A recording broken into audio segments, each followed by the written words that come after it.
Hi everyone and welcome to my place. I shared how to make a bouquet of spring flowers. Now I want to show you a possible way of displaying those same flowers on your wedding tables. So easy. Are you ready? A jar, clunk. A jar, clunk. Another jar, clunk. And another jar. How beautiful is that? And you could just, you could use milk bottles, you could use just whatever you want to. You can make these as high as or as low as you wanted to.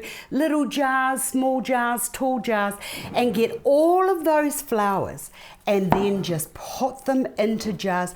You could have space between them. You could have little tea lights down here. I reckon that is a really quick and easy way of producing something that looks like you put a lot of effort into it. I love this way of designing and displaying, and it's super easy. I hope I have been of assistance. I'll see you again another day. Thanks for watching. Bye-bye.